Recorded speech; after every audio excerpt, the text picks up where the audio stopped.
Hey, this is Shane. I wanted to welcome you to another episode of Shane Plays Geek Talk, a journey into the things we love. This episode, we're talking with Mark Pellegrini, who is a writer, all-around cool dude, and a quote-unquote horror bottomless pit. And we have a nice chat on horror movies and with sort of a focus on found footage movies, which has become an interest of mine over the past 2 or 3 years. In fact, there's a list I've published of well over 100 found footage movies that I've watched and reviewed that we'll talk about during the episode. But we talk about what makes found footage different from other types of movies, horror franchises that forget their roots, horror films adapted into series, overlooked horror gems in the slasher genre, analog horror, Halloween Kills, and what makes Michael Myers scary, and how the Halloween franchise went way off the rails before the 2018 restart. The Burning versus Friday the 13th versus Sleepaway Camp. What's the deal with the hockey mask in the Alone in the Dark movie from 1982? Romero's zombie rules and social commentary. And heck, let's throw in a little J-horror too. We also have a little bit of discussion of Mark's writing and his comics work, including Kamen America and Black Ops. So sit back, enjoy the show, and away we go. Shall we play a game? Why, yes. I believe we shall. Oh, I got a live one here. Getting geeky and little rock, it's Shane Plays Geek Talk, a journey into the things we love. I'm your host, Shane Stacks. Thanks so much for tuning in, for listening via podcast even. Shane Plays, as I like to say, it's not just like playing games, although I cover a lot of game content on this channel. It's when I geek out. It's when I get into the things that I love to geek out about. And this episode, we're doing sort of a Halloween-themed episode. We're going to talk about horror movies, and mostly we're going to talk about found footage horror movies, which I have watched a ton of in the past couple of years, and I've actually got a list of reviews on them that I'll talk about here in a minute. But my guest is no stranger to the show. It's Mark Pellegrini, who is in his Twitter profile says he's a horror bottomless pit, so it must be true. He's a comic book writer. He's a fiction writer. Man of many talents, a lot of fun, always fun to talk to. I think this is the first time you've ever been on the show, just you and me, Mark. Usually it's you and Tim or somebody else talking about comic books. But this time I've been wanting to just chat about horror movies for a long time, so we finally made it happen. So welcome back to the show. Yeah, no, it's good to be chatting with you again. It's been a while. Yeah, it really has. So I know you've been busy. You've got Kamen America, the comic that you do with Timothy Lim, where you write it. He's the artist, and it's doing incredibly well. You guys are having a lot of success with Kamen America. And then, of course, you do Black Ops, which is the Animal Commandos kind of. If Critter Commandos. Yeah, Critter Commandos, which is a lot of fun. And has one of my favorite characters ever, Rigor Tortoise. But you've also got USAGI, the Rabbit Commando, and then you have a is it a Patriotter and Patriotter, that's it, yeah. And then who was the other one? Command Dog. Command Dog. I don't think Command Dog is in the newest one, right? Yeah, he was the latest one that was. He showed up for the first time in Volume 3, and he got a larger role in Volume 4.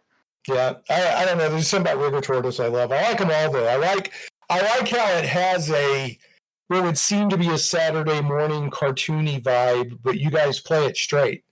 They're really on They're going for something that was a bit more like the Marvel G.I. Joe comic, more than the G.I. Joe cartoon, but we wanted to look bright and fun like the cartoon. Yeah. We've found a middle ground. Well, it's a great series. Looking forward to more.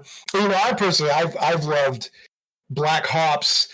I know you've had like buns. You always have a pun like buns of the Patriots and stuff like that. Yeah. But I've loved Black Ops since day one. That's my favorite property that you and Tim do. But you're having huge success with Kamen America. So, give us a quick elevator pitch on what Kamen America is. So, Common America is about Carly Vanders. She's the girl next door who's got aspirations of being a fashionista, a fashion designer. She gets hit by a meteor instead, which the radiation from the meteor gives her various superpowers, which is convenient because she already lives in a world with a lot of different superheroes and vigilantes and folks like that out there. And so it's a cutthroat world of trying to get some attention as a hero or even as a fashionista, as anything. She finds herself being pulled in a bunch of different directions. Should she work for the government? Should she work for a talent agency? Should she follow her initial plans to be a fashionista? And along the way, she meets several other heroes who were hit by fragments of the same meteor. And we develop the story and mythology of the Kamen Corps, as they end up calling themselves. It's got so Tim's art style is done in a very manga anime aesthetic. It's a blend of the Japanese henshin heroes from the tokusatsu genre, and then, of course, American superheroes. And we're just having a lot of fun doing it. It's been gaining a lot of steam. We're on Volume 4 is up for pre-order right now. I believe there's still 8 days left on that. You can find it on Kickstarter. We also have the Common America Stars and Strife Saga Omnibus, which collects volumes 1 through 4 in a nice hardback. That's the very first story arc. So for anybody who wants to be a new reader of Common America, that's what I recommend, is just pre-ordering that omnibus. And if you get it on Kickstarter, we plan to have it shipped before the end of the year. And I know you're a big fan of that. I will not pronounce it right. Tokusatsu. How do you say that? Tokusatsu, you got it right. Yeah, tokusatsu kind of genre, that feel, that vibe of Japanese entertainment. Just see the stuff I see and you share. So I imagine this is a really fun property for you to work on. Oh, it is. And it's funny, too, because Tim, he watches more anime than I do, but he doesn't watch any tokusatsu stuff. So he doesn't watch Super Sentai or Kamen Rider or Ultraman or even Godzilla, like the Japanese Godzilla movies. Which wounds me. That hurts me. Yeah.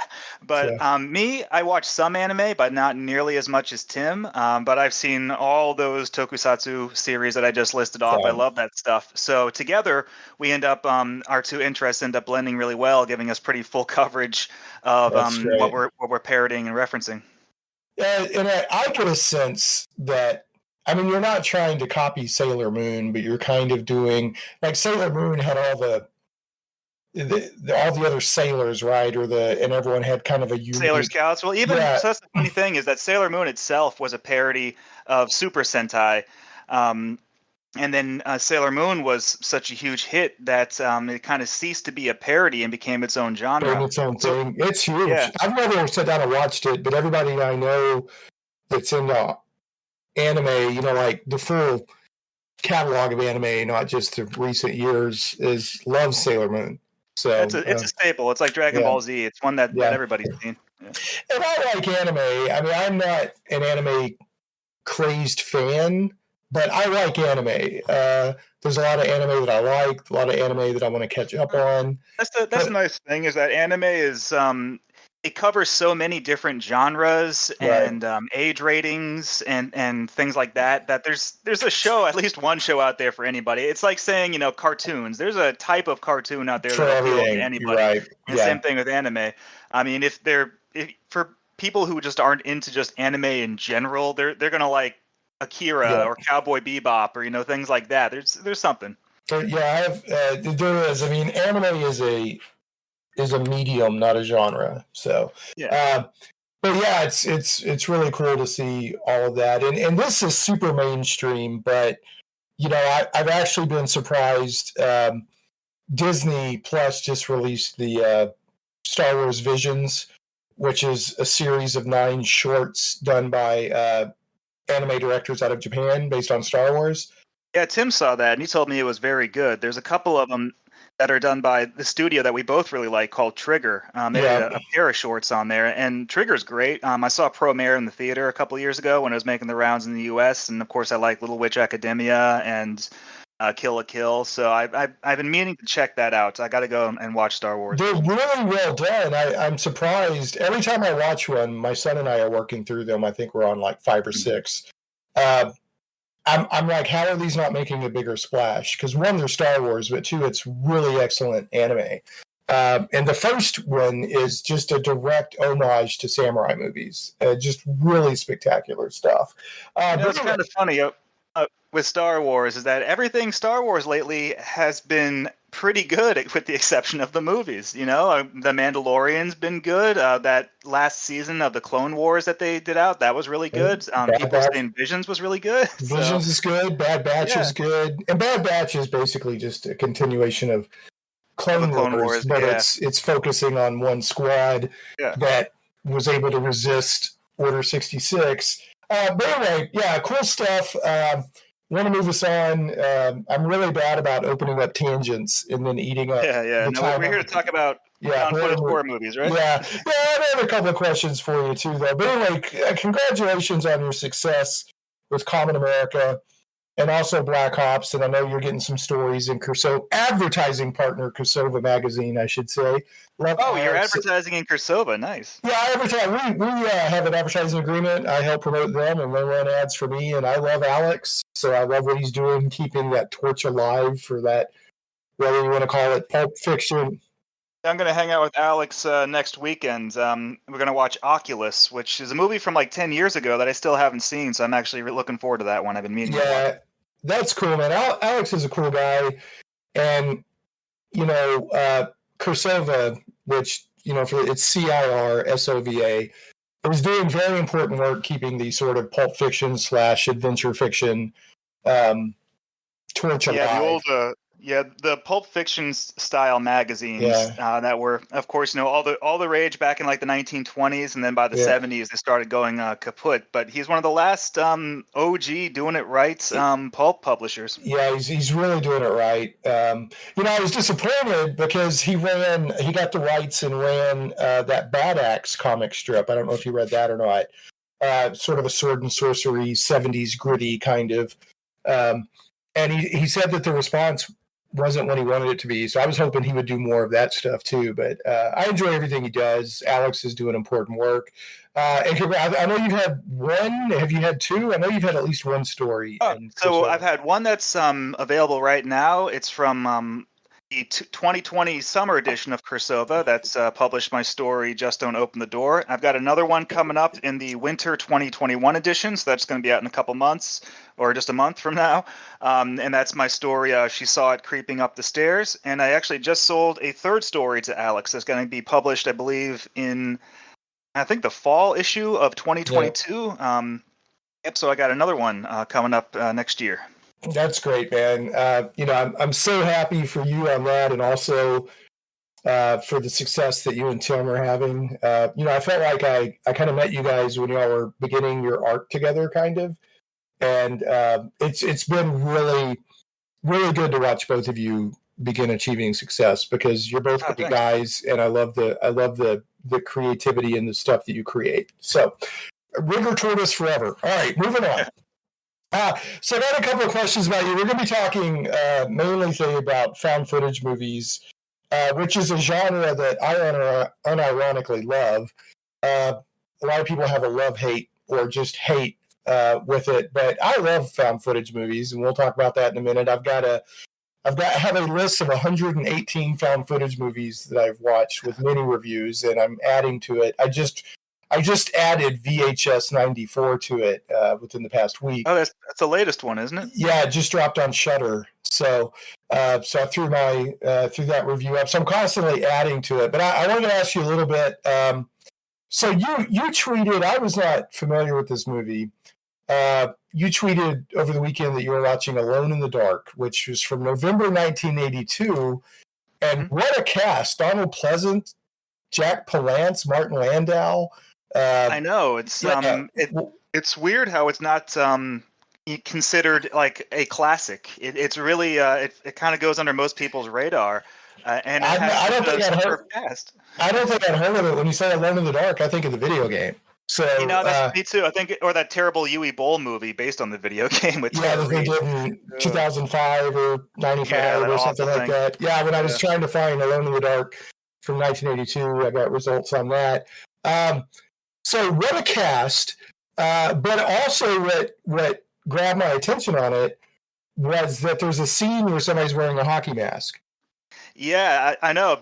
When you look at art or the screenshots in the back of like the DVD and Blu-ray boxes, they always show that. It's like this knocking off a Jason kind of thing. And the Right. guy only wears the mask for like 5 seconds in the middle of the movie. It's just a really short scene, but it wound up being plastered over all Of course, right. yeah, all the marketing because Jason and his hockey mask took off. So you got a killer with a hockey mask on. You make a big deal out of it. Well, that was what I wanted to ask. So I looked and I was like, okay, Friday the 13th Part 3 dropped in August of 1982. And then the Alone in the Dark movie that we're talking about, not the U-Bowl movie, but the movie from 1982 dropped in November. So August, September, October, that's like 3 or 4 months. So Yeah, I think it's a total coincidence. Okay, that's what I wanted to know. Yeah. Yeah, it's I think it's just happenstance because it's a totally different style of hockey mask than the one that Jason wears. No, what the one that the killer wears for that scene in the movie, what is like an actual hockey mask, like hockey players, like contemporary one. Whereas the one Jason wore was like an old-fashioned one, which is actually a custom one that only one person ever wore in the NHL in like the 1960s or 70s. I think it's just a total coincidence. Alone in the Dark, actually, it's a slasher movie, but it's more of a siege movie like Straw Dogs, where these people are trapped in their house during a blackout, and a quartet of escaped lunatics from the local mental asylum, all made up of scary old people like Martin Landau and Jack Palance. They all like lay siege to the house and are trying to break in to kill everybody. It was very good. Great performances, obviously, because it has such a good cast. But it has some. It's a little slow. The first act takes a bit to get going, but it's carried by its cast. So does Donald Pleasance at one point in the movie look out the window and then turn around to everybody and go, "Those eyes, I saw such darkness." Donald Pleasance was hilarious in this movie because he's playing a psychiatric doctor. He's playing the same character basically as Loomis, right? But with a totally different personality. He's not duplicating the Loomis character. So this character is Loomis is like, so if Loomis was the serious one, this is like Loomis's black sheep half brother who's a hippie, because he's like smoking pot throughout the movie, and he's got this really lax attitude where there's a part where Martin Landau, who's one of the lunatics, comes and taps him on the shoulder and asks him for matches, and Loomis, Donald Pleasant's like, oh yeah, sure, and he hands him some matches, and then Martin Landau goes out and starts a fire. Like he's a terrible psychiatrist, and he's actually really entertaining throughout the movie. Yeah, I'll check it out. I love when I find out about these older movies that have been overlooked. An example recently within the past year or two, I had never heard of The Burning, and I watched it and I was like, that is amazing. How have I never heard of this movie? And in my opinion, The Burning is actually better. They're both like, Friday the 13th Part 1, is a camp movie where summer camp people getting killed. So is The Burning. In my opinion, The Burning is superior to Friday the 13th Part 1. So I think I would agree with you, definitely. I mean, so that was the movie that Tom Savini made instead of Friday the 13th Part 2, because they originally wanted him back to do the effects for Part 2, but he decided to sign on for The Burning instead, which is essentially the same movie. It's a campground slasher movie, but he went and did that one, I think because he had more creative freedom on that. Right. I kind of think the hierarchy of campground slashers is... Now, this is just my personal taste. I really like Maniac. That's actually one that I kind of think is one of the best campground slashers. I have not seen that one. Yeah, it's really good. It gives you exactly what you want from a slasher movie. It doesn't have any pretenses about plots or character. It's just right from the get-go, murder. It's kind of like Burial Ground is one of the essential zombie movies where it just does not bother with trying to build up the characers or any. It just unleashes the carnage. Yeah. It's just a zombies right from the start. It's a movie that's so many horror movies never live up to their box cover because the box cover looks really cool. Then you start the movie and it's like an hour before anything happens. Movies like Maniac and Burial Ground, they just like get to it. They're like Spooky. Spooky is another one that just like gets right down to it. So I really like Maniac, even if it's more shallow than the other ones. The Burning is Yeah, it's definitely better than Friday the 13th Part 1, but I think Friday the 13th Part 2 is better than The Burning, or at least on the same level. But Part 2 is my favorite Friday the 13th flick. Part 2 is great. Yeah. Oh yeah, and then there's of course Sleepaway Camp, which if it weren't for that twist at the end, it probably would have been memory hold like Cheerleader Camp. That's one nobody ever talks about.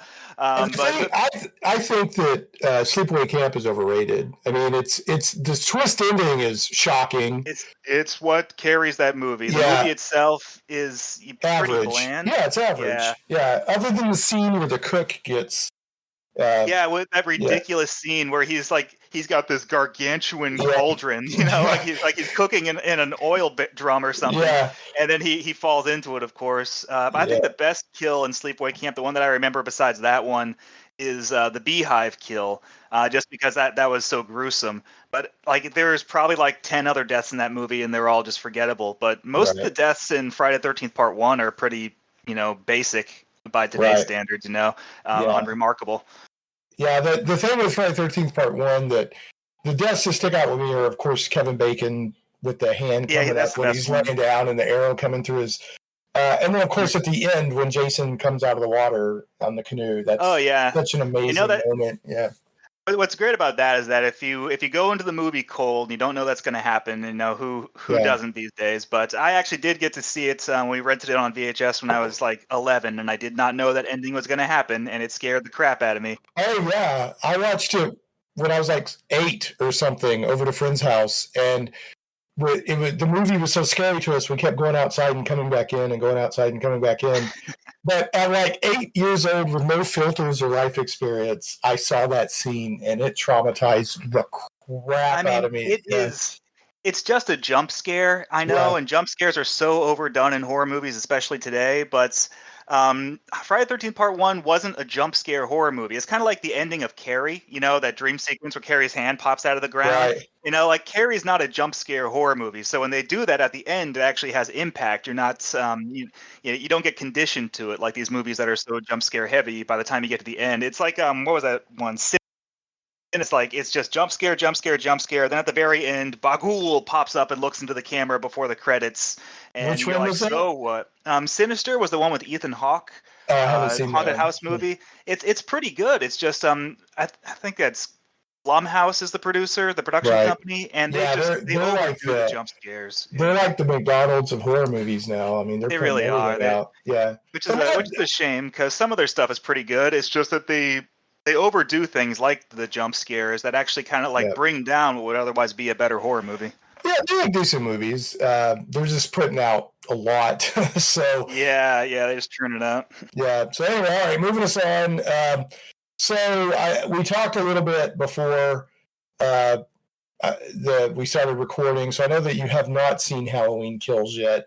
I'm actually a big Halloween / Michael Myers fan, and I also love Halloween 3: Season of the Witch very much, even though it has nothing to do with Michael Myers. So I love the Halloween franchise. I like some of it better than others, obviously. I can appreciate what Rob Zombie did on a certain level, although that's not my preferred stuff. And then the Halloween from a few years ago was okay. I didn't hate it. There were some scenes in it I really liked. But so I got Peacock. I did the Peacock thing, right? You could pay $6, get a month of Peacock, and Halloween Kills is on Peacock right now. So you could basically pay $6 to watch Halloween Kills from home and get a month of Peacock. So that's what I did. And it was pretty good. It was not scary. I can't remember the last time that I thought a Halloween movie was scary. Well, I mean, most slashers, I don't think slasher films are scary. I mean, other than that jump scare. Yeah, there'll be a jump scare, which half the time is a dang cat. They always jump a cat. Yeah, right. Yeah, right. But slasher movies in general, like they're not scary. They're cool. You go to see a slasher flick because you want to see the innovative and creative ways the killer murders people, and it's usually really interesting. And that's kind of where the 2018 Halloween kind of disappointed me. And I understand why they did it the way they did it, is because the the Halloween franchise had been getting so crazy and weird since the 90s that they had to dial it back and do Oh, a it back to went off the basics approach. rails. Dude, it Yeah, went it way got off the rails. Yeah. when Michael Myers gets into a karate fight with Busta Rhymes, in Halloween Resurrection, it's like and funny, Halloween Resurrection is the quasi found footage Halloween movie. Yeah, because they got the cameras in the house. The So, web series thing. But yeah, they try to do like this is a traditional Halloween movie, and like okay, that's cool. I'm glad that I understand why you did it, but it's also kind of bland, yeah. The kills are unremarkable. Yeah. Yeah, my problem with Halloween, well, I have multiple problems with Halloween Resurrection, but a lot of people like that scene where at the end Busta Rhymes or whatever drop karate kicks him and all this stuff. So here's the thing. I'm like, okay, it's a neat scene and it's a fun scene, but it's out of place in a slasher movie where Michael Myers is supposed to be the unstoppable evil. Right? Busta Rhymes is not supposed to be cool and drop kicking him, because then you completely take away all fearsomeness from Michael Myers. And so that's what I don't like about that scene. But if it was in another movie, I'd be like, all right, that's fine. It's kind of a funny scene. But, once you make in what was a horror movie, it wasn't a comedy, it was a horror movie. Once you make the slasher or the monster, or whatever, the butt of a joke, that you're completely disrespecting the kind of movie you're trying to make. Yeah, and Halloween Resurrection, and he has that scene where Busta Rhymes is dressed up as Michael Myers. Yeah, and they just he look at bumps each into other. Michael Myers. Yeah. And he starts like talking trash to Michael, and then turns around and walks away. And Michael doesn't do anything. And remember the whole theater laughing, and they're laughing at Michael Myers. They turned him into a joke. And once you do that, once you do a Halloween Resurrection, the only direction to go after that was to reboot it, and they gave it to Rob Zombie. And he did a lot of weird, crazy stuff with his two movies. I'm not going to say I liked it, especially a lot of the stuff with part two, but at least he was innovating. He was trying they definitely feel like zombie movies. So my problem and I watch him, I'm like, okay, he's trying to do something here. My problem is when you give context and history to why Michael Myers does stuff, he becomes less scary.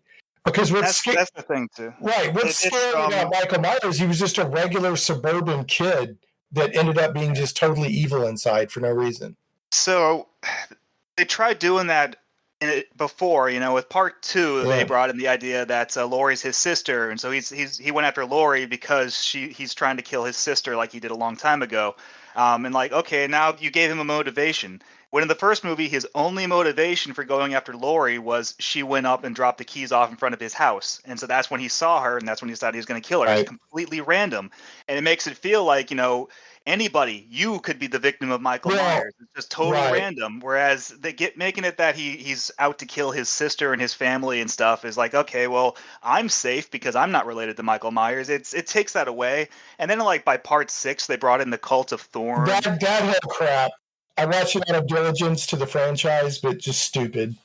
Yeah, every time they try to explain a reason for why Michael does what he does, it never works because he's not supposed to have a reason. And so the 2018 movie, like just doing away with all the sequels, including part 2, Laurie and Michael aren't related. Michael's just Michael the way he was as God intended, as John Carpenter intended from the original movie. Like that's good.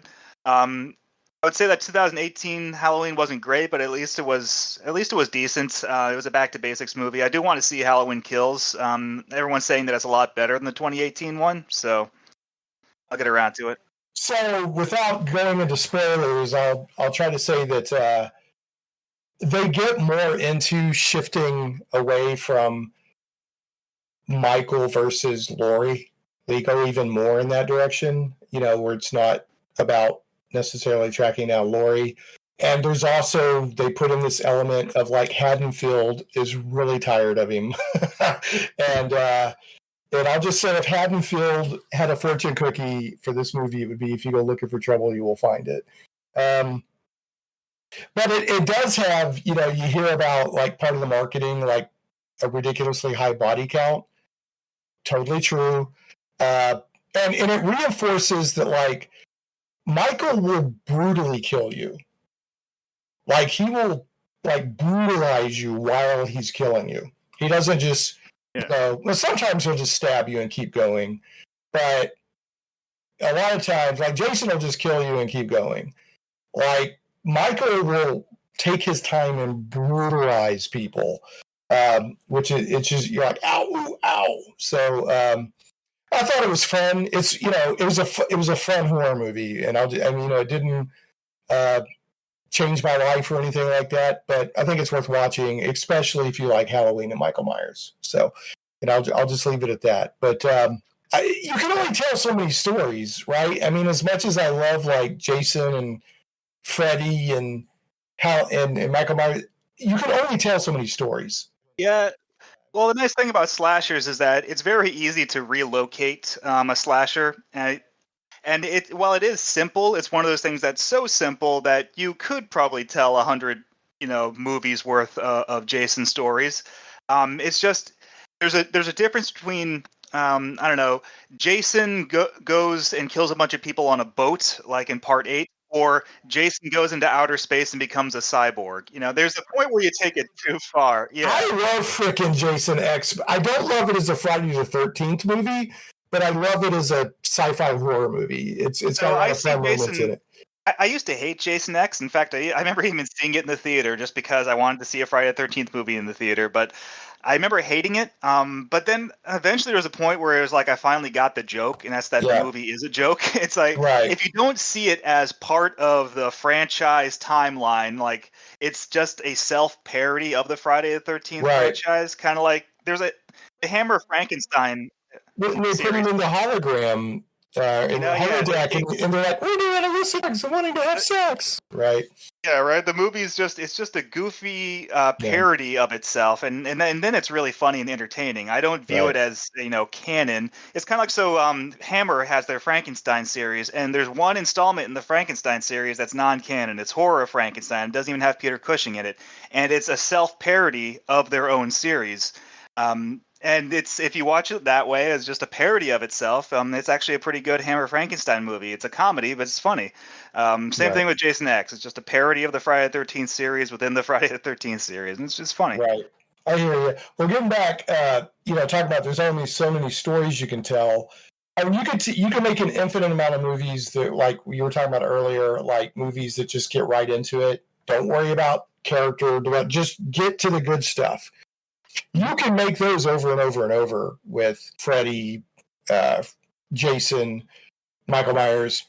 Well, I guess what I'm referring to is when they keep trying to add to the mythology and keep trying to put it, sooner or later it collapses under the weight of itself. It's like, that's when you get to something like Jason Goes to Hell, where it turns out that Jason was cursed and he's actually a demon who can whose heart can turn into a little monster and possess people. Which is my least favorite of the series. But it's I like that.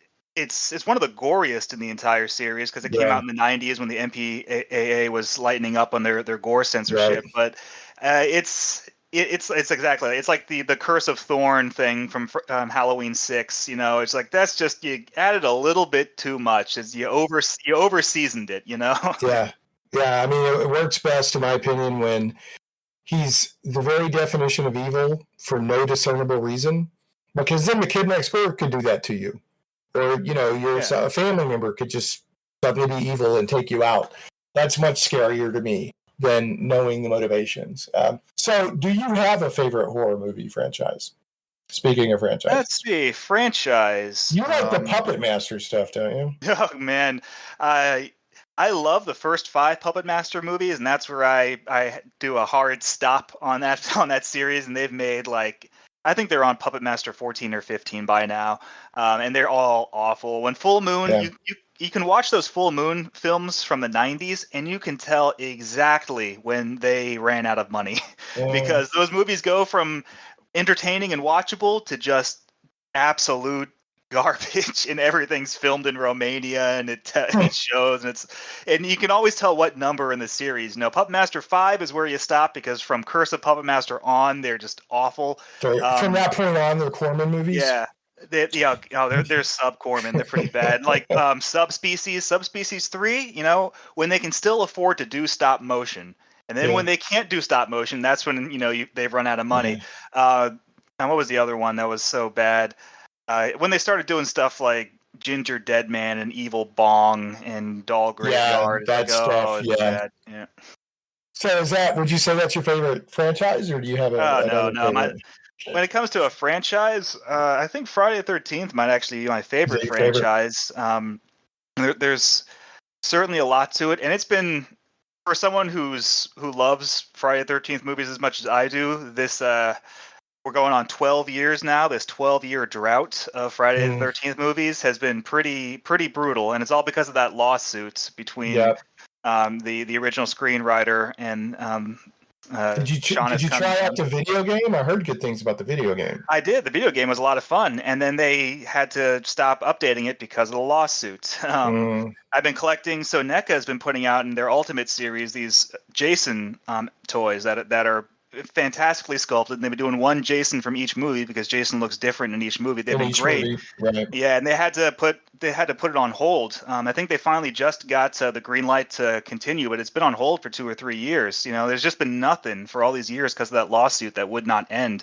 And it's been resolved. The problem right now, though, is that the lawsuit's been resolved, so they're free to go about making new Friday the 13th movies again. But part of the agreement was that the two parties have to work together to make something with Friday the 13th. So it's going to have how long is that going to take?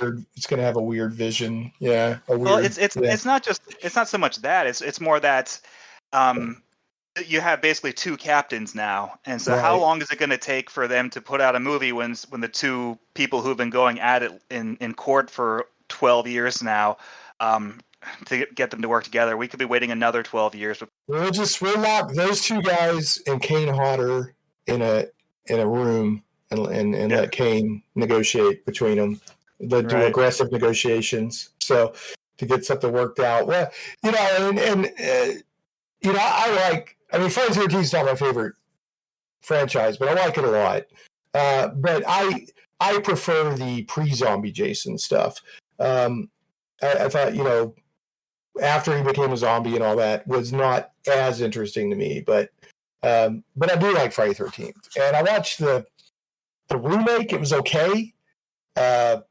The remake had the Marcus Nispel movie from 2009. It had the same thing as the 2018 Halloween, where they brought Jason back to basics because they had to. He just turned into a demon. He turned into a robot. He fought Freddy. They had gotten really, really goofy with Jason for the past several movies. So this one was, like a bare bones Jason movie, and that's exactly what it felt like. It felt like a bare bones Jason movie, and it was like, okay, it's just it's they even put him back in the burlap. In the burlap sack. I mean, I think when I was watching the movie, it's like, this is okay, but it could be better. It's like all the kills in that movie were really forgettable. I was like, if they just went a little crazy. I know they're specifically trying not to go crazy with Jason because the last few movies were nuts, but if they just went a little nuts in this movie, it would have been better. Yeah. I hear you. Well, anyway, we'll see what the future holds. And as much as I love Michael Myers, I was like, Jason would probably take him, but after, especially zombie Jason, right? But because for the most of the timeline, Michael Myers has just been a mortal dude, but he's just crazy and evil, and can push through a lot of crap. But now I got to say, after Halloween Kills, I don't know. It would be interesting to see what happens. Okay, one last thing. Well, I'm tanging with this like crazy, but I'm trying to get some good stuff out of you while I got you. So there's kind of a new trend where they're taking horror movies and now they're making TV shows out of them. Yeah. Right. So I haven't seen it, but I know MTV did it with Scream. I think it was MTV that did Scream. Yeah, it was MTV. They did 3 seasons of that, and I haven't seen any of them. I haven't seen it, but now Sci-Fi is doing 2 of them. They're doing Day of the Dead, and they're doing Chucky. Now, I watched the first episodes of both, and I thought the Chucky one was actually better, even though I'm more of a zombie fan. But what do you think of that idea? What do you think of taking... I mean, There's good and there's bad. I really liked the Starz series Ash versus Evil Dead. Right. I thought that was a fantastic continuation of the Evil Dead trilogy. I know that there were some legal issues because Army of Darkness is owned by a separate studio from the Evil Dead films. So the Army of Darkness movie happened, they just couldn't directly reference it. But I thought they did a good job getting around that. Bruce Campbell, of course, was great. There's a lull in season 2, but it really picks up in season 3, and it has a really satisfying ending. So I thought they did a great job on that as a continuation via TV series. That was fantastic. I've been meaning to check out Creepshow. Everyone's told me it's actually a pretty good return to form. I saw the first season on Shudder. I think it's up to season 3 now. I thought the first season was fine, and I remember watching the first Creepshow when it came out on HBO and loving it. So and I've seen Creepshow 2 and all that, but I would say I'm a Creepshow fan. I've seen it. I couldn't tell you how many times. And I thought the TV show on Shudder was pretty good. Yeah, and that's what everyone's saying is that so anthology horror is it hasn't gone away. It's changed formats. Now instead of TV shows where every episode is a new story, it's every season is a new story. Right, that's like American Horror Story, right? Yeah, and Channel Zero, where the idea of the season-long story arc, and then everything changes in season 2, and that's I like some of that, but there's also so much filler. Like even Channel Zero, which is 6-episode seasons, like seasons 3 and 4 are always slow. Is Channel Zero the one that has like the dude made out of teeth? Yeah, in season 1. That image creeps me out, man. Oh, it's a great effect. That's the thing too, is that the stories for each season in Channel Zero are good. It's just like episode 3 and 4 of each season you could probably skip because nothing happens. It's really boring, and you can tell that it's just filler. The second act in each season is always just turning the wheels, just keeping it moving. But for Chucky, I'm gonna check it out when the entire season comes out, and I'll probably pick it up on Blu-ray or something. So I'm kind of waiting on that. I was pretty impressed. It's it's not a reboot. It's a continuation of. It picks up where Cult of Chucky left off, right? I don't know. I've only seen like the first 2 Chucky movies, probably. Oh well, the first 2 are the best, but the last 2 that came out, Curse of Chucky and Cult of Chucky, they were pretty good. They were trying to get back to what the Child's Play series had been when it started, because Bride of Chucky and Seed of Chucky turned it into a comedy series, right? And especially Seed of Chucky just like got really. Yeah, this is not comedy. There's some dark comedy because Chucky's a jerk, but it's not comedy. It's straight up like and that's what Curse and Cult felt like. Is that. Because the Child's Play series has always had a little bit of humor. Even in the first couple movies, there's a little bit of humor in them. But Bride and Seed just went, off the rails. But Curse and Cult brought it back to form. So I have good feeling about the Child's Play TV series. I do mean to check it out. Now, as for Day of the Dead, that's one of those things where I'm just ignoring it because the studio that owns the rights to the name Day of the Dead, the franchise rights, they have nothing to do with George Romero. They've made some terrible reboot Day of the Dead, like Day of the Dead Contagion. Yeah, that's so it's the same studio that's doing the TV show? Yeah. Those movies are not good.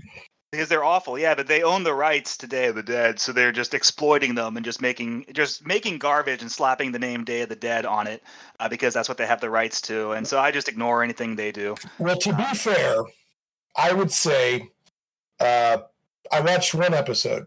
Okay. And it was better than their movies. I didn't realize it was the same people because their movies are terrible.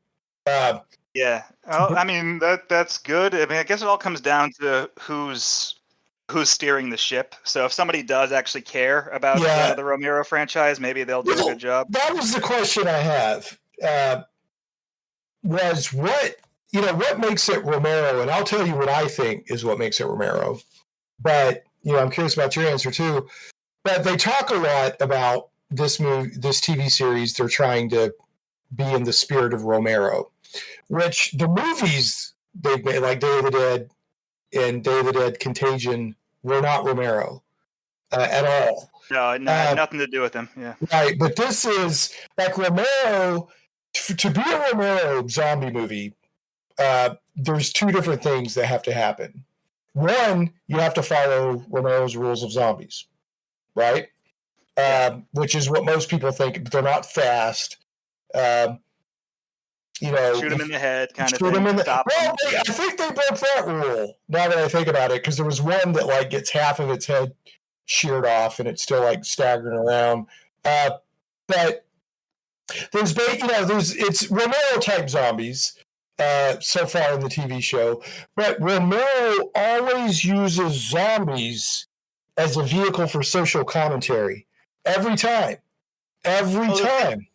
Yeah, no, and it's one of those things where now it's so cliche, but it's because he started the cliche, where it's like the real monster is humanity, and like, oh, clap, clap, clap, but that's Romero's the one who started that, and it's everybody else's fault for knocking him off. I don't blame Romero for that. He's always trying to make a point, I think it's the better execution is that humanity's worst enemy is itself, not necessarily the zombies. Right. And it's not just in his Dead trilogy. It's actually, I think he made 5 of them, but I don't really count Land or Diary. I didn't enjoy those. But the first I like Diary. I did not like Land. Whichever one they're on the island with the feuding families, I can't stand that one. Oh, yeah. Okay, well, I think that he may have even done a 6th one, but no. With his movies though, it's always that humanity can't get out of its own way or just can't cooperate, and you can do a movie with that thematically and it not be boring or heavy-handed. It really just comes down to the execution. I mean, there's another Romero movie it's not a zombie movie technically, but it is an outbreak movie. It's called The Crazies. Yeah, The Crazies. He did that he did that after Night of the Living Dead, but before he did Dawn of the Dead. So it's kind of a nice bridge in between them, and it's the same thing. It's there's an outbreak that's causing everybody to turn into violent madmen who just attack and kill each other. And the government scientists are trying to figure out a vaccine or whatever, a cure to stop them, but they keep getting in their own way, and then they accidentally kill the scientist at the end. Yeah, the government takes it on the chin in that one for sure. So it's basically of the same lineage as the zombie movies. It's just sub out zombies with crazies, and you get it. So that is a theme in all of his movies. But unfortunately, it's also a theme in every other zombie movie made by anybody else ever. He just gets so tired of it. It's like Walking Dead. Good Lord, I'm so sick of Walking Dead. Yeah, Romero didn't like Walking Dead because he's like, it's just a soap opera. So, but if on the off chance people don't know what we're talking about, like Dawn of the Dead, it was about like the lack of real life with consumer culture because they're holed up in a mall, and it was showing how shallow consumer culture was. And so was it Land of the Dead where Dennis Hopper and the big skyscraper? Was that Land of the Dead? Yeah, they were basically talking about the 99% and the 1%. Yeah, they're talking about like social classes. Honestly, I think and Day of the Dead's interesting because it's the military versus scientists, but you also find out that the scientist in the movie, they call him Dr. Frankenstein, wasn't doing anything useful at all. He was just playing. He was just playing around. He was dicking around in that movie. And so you kind of figure that the lesson there is that they're both jerks and they all deserve to die. But I honestly think that the message is handled at its best in Night of the Living Dead because there's no grander, scheme of things, no bigger umbrella message. It's just two groups of people trying to share a house to survive, and they can't get along. And at the end of the movie, what do you find out? The jackass character was right the whole time, but no one would listen to him because he was a jackass. He survived, yeah. Well, he survived until he gets shot. Yeah, well, that's in the remake. In the original Night of the Living Dead, what's his name? The hero, the main guy. Ben shoots him, doesn't he? In the first one. In the first one, what happens is he, I think his name's Dwayne. He locks himself in the basement, which he had been resisting doing. His daughter, right? He locks himself in the basement. And the daughter's down there. He kills the daughter, though, that turned into a zombie, and he survives. He survives the whole movie. If they'd all just locked themselves in the basement, like the one jackass guy had said from the beginning, they'd have all survived. But because that guy was an asshole and no one wanted to listen to him, they all died. But he survives. He makes it out, and then he gets shot by one of the The gangs of deputies people, or whatever. the deputies outside who mistakes him for a zombie. So But you're talking about yeah, Ben. Yeah. Ben, that's his name. God, it was killing me.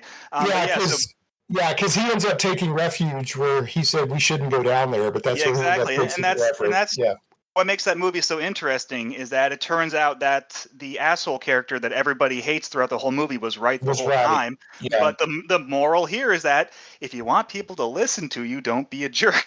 Right, don't be a jerk. You can interpret it that way. But it's all done best in the very first Romero zombie movie, and that's kind of like every other zombie movie, even the ones Romero's made since then, they just don't do that message as well as the first time. Right. Well, yeah, because they just let it. They didn't hit you over the head with it. So, and a lot of people think that Romero was making a social commentary about Ben being black. But I mean, he over and over, he's like, no, that was never part of the original. It just I feel like if that was the message, they would have outright said it in the movie, and they never do. Right. Yeah. It just happened that the actor that they chose was, but that's not what the movie was supposed to be about. But a lot of people take that away from the movie because he gets shot by the cops at the end. So but anyway, all right, moving on. I'll just say that the series, I could see where they're trying to do like a Romero type social commentary instead of just having what is it, DayZ or whatever that other series is, just crazy zombie action. Because you've got the town is divided by a mayoral race where all your conservatives are on one side and your liberals are on the other. So they're you can see they're trying to do that to kind of get into that commentary. the conservative mayor is trying to get reelected, but when the zombies break out, she pulls it because she open carries, so she's blowing everybody away. The zombies, she's like, "How does that Second Amendment taste, Mother Blanker?" So anyway, all right, moving on. So I recently posted a list of movies I've been watching over the past couple of years. So I just started binging on found footage movies a while back. And I started watching so much of them, I was like, I should do some like little mini reviews here. So I'll put in the show notes, the show notes for the shows at shaneplays.com. You can go there, it'll be linked there. Or you could just go to shaneplays.com and search for found footage, and you'll find this post. But it currently has 118 entries on found footage movies that I have watched, and they have short little sort of paragraph linked reviews on them. I love found footage. When it's done right, it can put you into the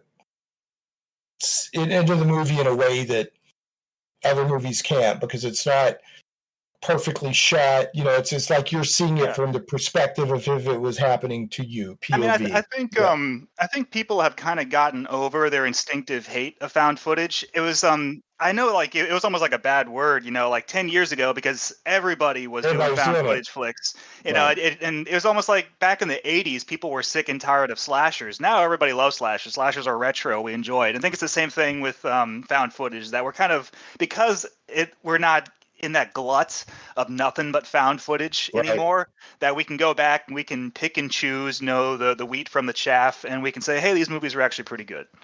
Well, I think one of the reasons we got a glut of found footage movies was because the barrier to entry is pretty low. Oh, all you need is a camcorder to make one of those movies. Yeah. Bad camera work is almost part of what you need makes to do. It more authentic. Yeah, exactly. Yeah, so, but if it's done well, it can be extremely unsettling and really mess with you, like I said, in a way that other movies can't. Because where it gets good is when someone does something creative with the concept, and then everybody else knocks it off and devalues what the first person did, the innovator. But it doesn't change the fact that, they had a good idea and they were the first ones to do it. You get something like VHS, an anthology horror film that's based around finding a bunch of crazy stuff on videotapes and then watching a whole bunch of them, like that was really cool. VHS 1 and 2 are great. VHS 3 was done by different people and it wasn't so good.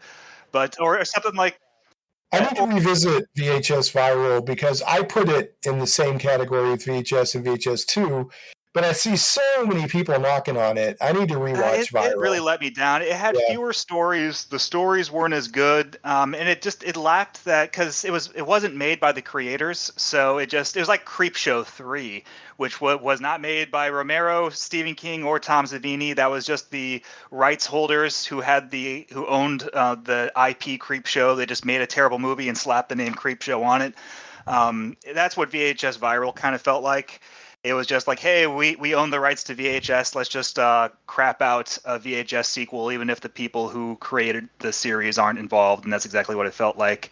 But 1 and 2 are great. Or you do something like Cloverfield. Hey, it's a giant monster movie, but it's also a found footage movie. Mm-hmm. And then the first Cloverfield, anyway, was a really enjoyable movie. It was an innovative take on found footage. And then there's stuff like that are like hybrid movies, like the Rise of Under the Mask, the Rise of Leslie Vernon, which is like it's a faux documentary, which is a type of found footage, I guess. It kind of those two genres. I'll include it because it still gives you that same realistic feel. That's shot on video kind of thing. Yeah. And that one was a hybrid movie where it would be like a documentary, and then it would switch to being like an actual 80s slasher movie, and then it would switch back to the documentary. Like that stuff was really cool, doing those sorts of ideas where you don't just do a found footage movie. Like there's a million takes on the Blair Witch Project. Everyone wants to do a Blair Witch Project, but there are people who are like, hey, let's do something a little crazier with the idea instead. And those usually end up being the best. Well, that's one of the reasons that VHS, the series, and it's literally V/H/S, is the name of the series. The reason it's so good is not only is it an anthology of found footage movies, which are some of my favorites. There's several anthology found footage movies out there. I think that found footage in some ways almost lends itself to a shorter form. But it's also almost every segment in the VHS series is an experimental, like a director being experimental with found footage and being risky and bold. And there's some great stuff in there. Speaking of Cloverfield, that made my essential category. And I said that's basically Godzilla as found footage through the lens of J.J. Abrams. Anyway, it's about 9/11 and New York City, and it's a monster movie, and Cloverfield's a wonderful movie. I mean, the first one is amazing. But yeah, I took these movies and I categorized them into, and as you probably noticed, in my reviews, I'm generous because I think a lot of other people would stick more of these movies in bad and kind of bad than I did. The majority of my movies fall into average because I'm looking at it through the lens of found footage, and I don't know, my love of found footage. So most of my reviews fell into average, but it goes essential, great, good, average, kind of bad, and outright bad.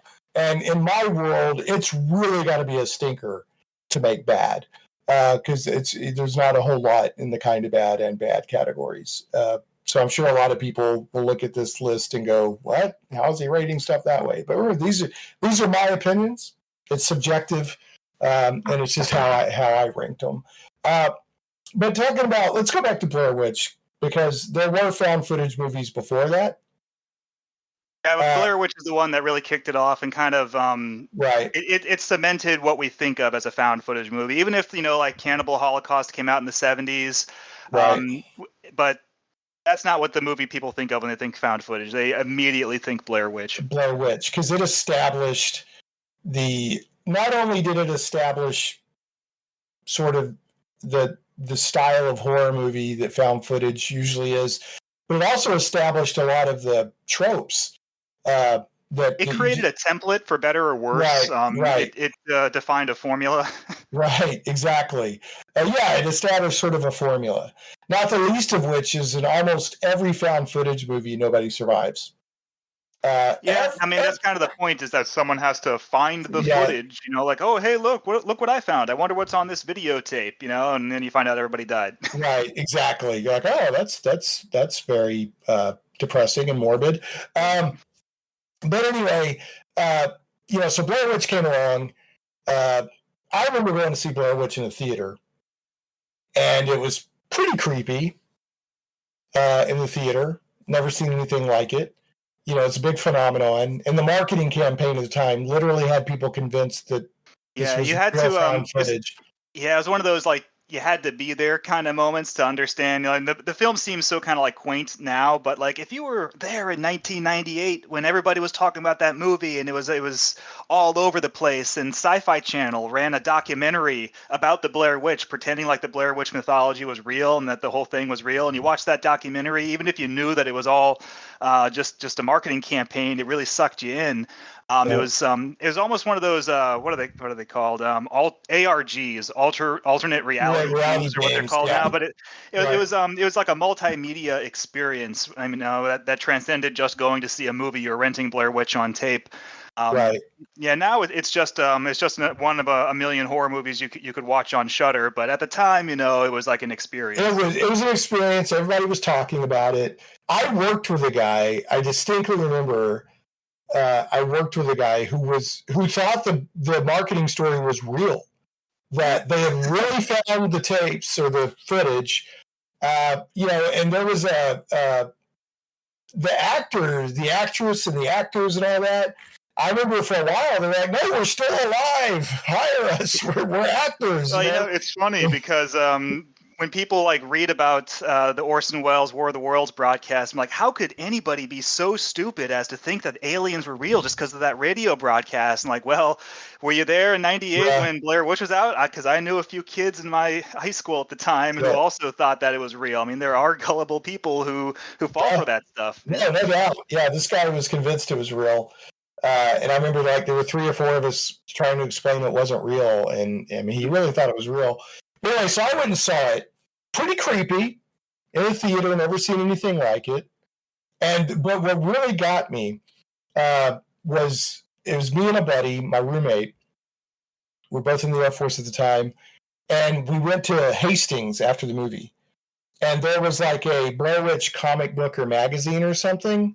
And I was reading through it, and it had all this amazing backstory about the witch and Coffin Rock and all this stuff. And it made it seem even more real. And I went home that night, and my buddy was in the Air Force. It was a night shift. I was at home by myself, and I was genuinely creeped out.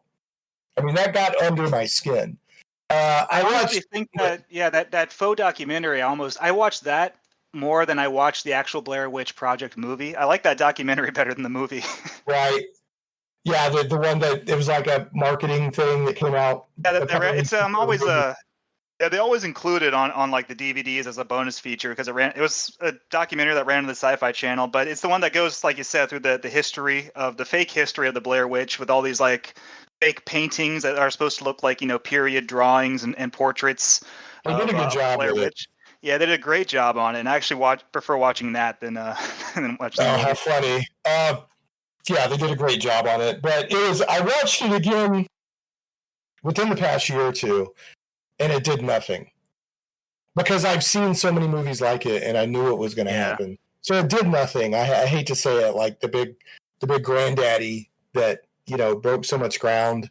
I was like, I didn't dislike it, but I was kind of like, meh. It just, you know, it didn't. And then I watched the remake. They did it was kind of a sequel, where the filmmaker, the girl, the famous, you know, shooting up the nose. That's the thing about Blair Witch is that, I mean, even the first sequel they did, Book of Shadows, that was awful. Yeah. I know it's got like a cult status. Some people love it. I went to the theater to saw that, and I was very disappointed with it. I was like, what is this? And it's Blair Witch is fine as just it's a good done in one. It's its own thing. Just watch the original, maybe watch that documentary, or the only good spin-off of the Blair Witch is the Scooby-Doo project. Like that one's aces. I love the Scooby-Doo project. They nailed that one. It's the best parody.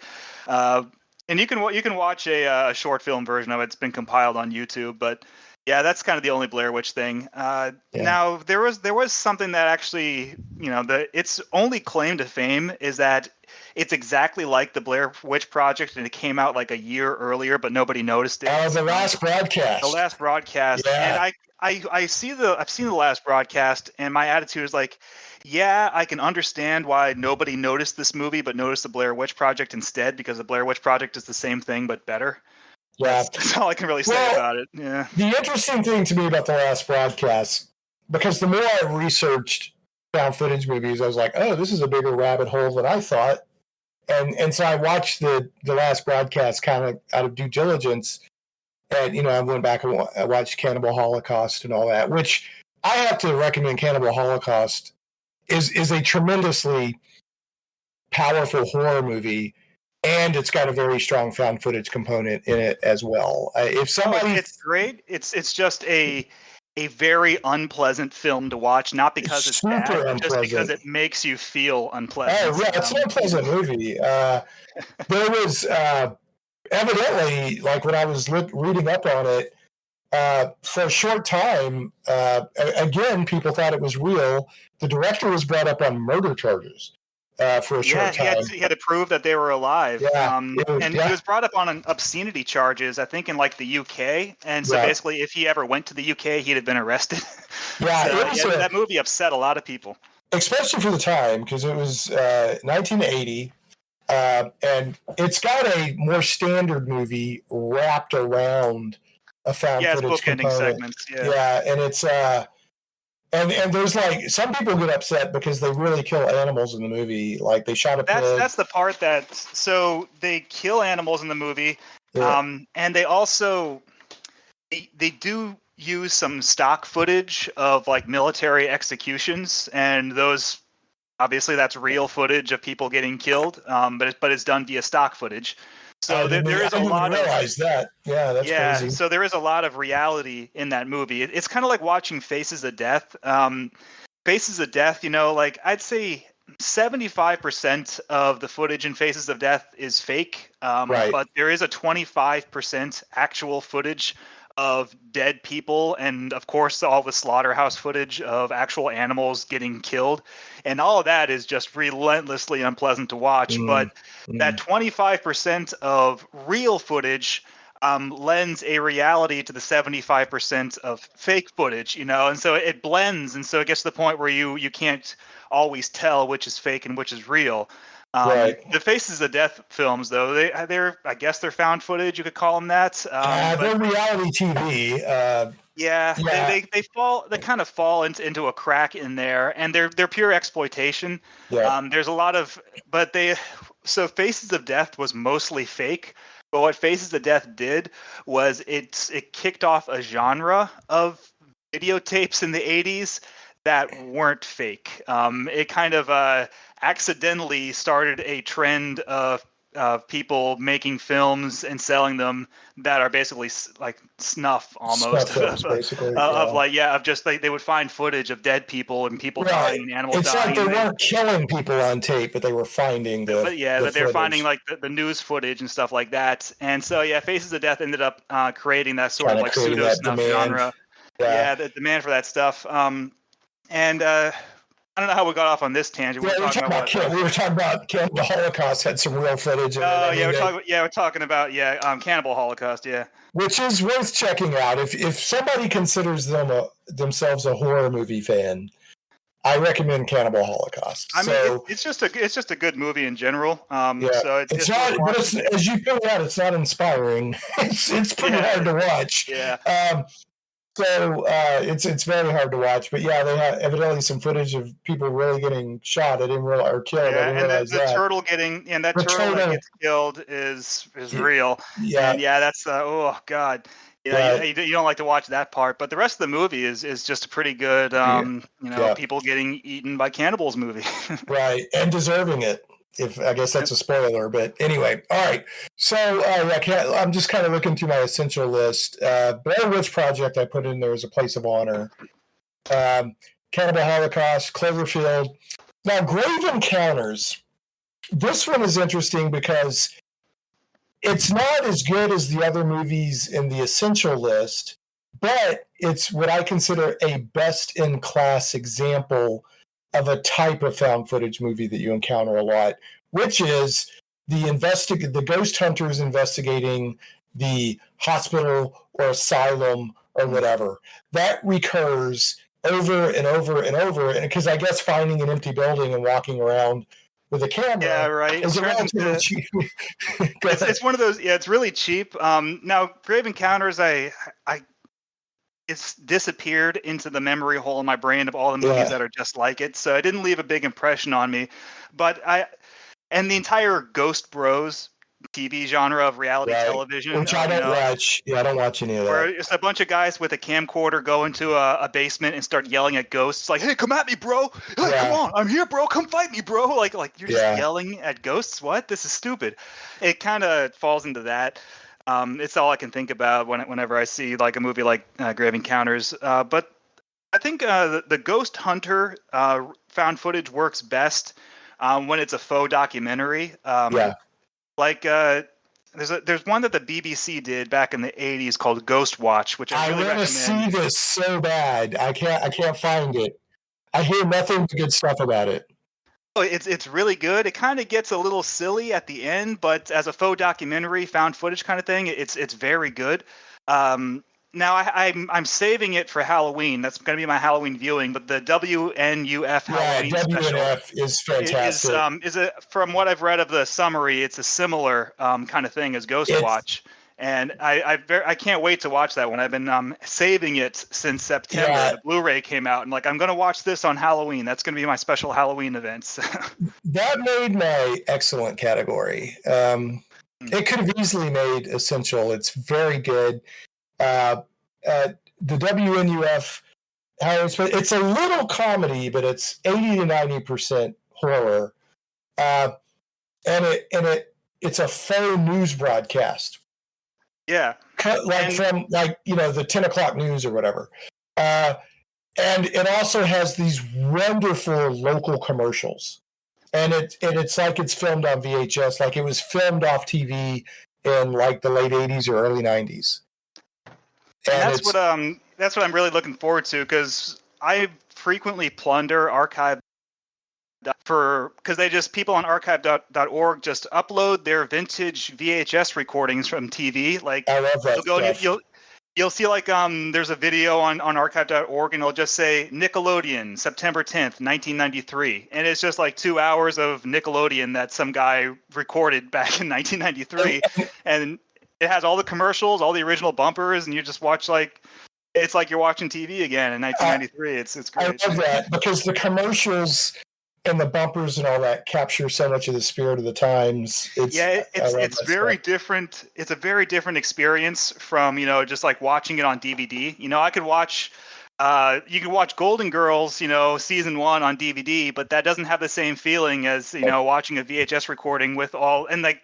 Especially if it's like an original broadcast on a broadcast network like NBC or ABC, you'd get those regional bumpers for like the news, and it's always I love that because the news bumpers and like tonight on WN11, like the manhunt continues for the escaped serial killer, and then like more on this at 11. And you're like, whoa, what happened? It gives you this like mystery, like, huh?